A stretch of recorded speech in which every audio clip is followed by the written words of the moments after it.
The other night, I was getting my baby girl into her pajamas when she grabbed a comb and insisted on combing my hair. I sat obediently on the floor and watched her concentrated expression as she tried to tame my tresses, which are so short. She basically just kept shoving the comb into my hair, twisting it around, and yanking it straight up.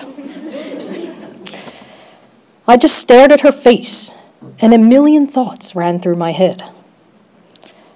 How I hadn't really wanted her. How I had to teach myself to stop thinking about what should have been. How I constantly tell her, I love you, in what began as an effort to convince myself that I really felt it, more than I felt like we had made a huge mistake. How I can't imagine my life without her, even though that was not the case for a long time. How she is so sweet and loving and clever and embodies joy every single day.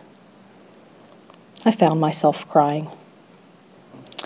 I cried that cry that comes over you when you feel the unbridled and overwhelming love of parenthood.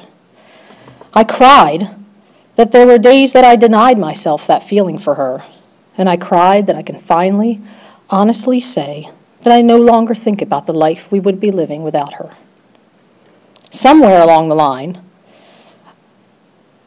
I have discovered that there is no we or us without her.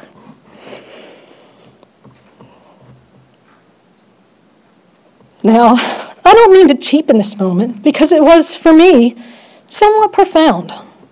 I had spent a lot of days thinking about the things we would be doing if she wasn't there. And to be still for a moment, watching her just be, and realizing that I couldn't remember the last time I'd had those thoughts was a pretty big moment for me.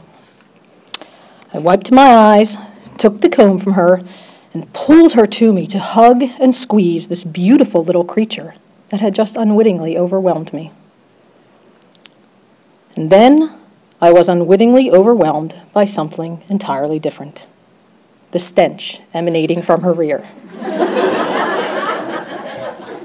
While it was obvious what the issue was, it occurred to me that while I was basking in this motherly glow, crying simultaneously with small regret and great joy, that my gorgeous, wonderful, joyous baby girl was simultaneously combing my hair and dropping a deuce.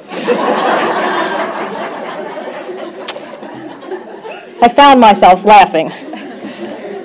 For her, it was just another moment in a day filled with snacks and sippy cups, whining and tears, toys, baby dolls, giggles and silliness, and many, many hugs and kisses.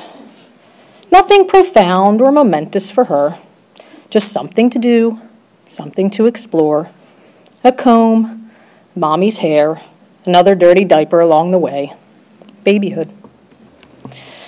And so this is motherhood, the balance of the heartfelt and the mundane, overwhelmed by something profound. Then the moment passes. Overwhelmed by something so much more pedestrian but requiring no less attention. And as that moment passed, I was simply thankful that I had stopped to sit and let her comb my hair.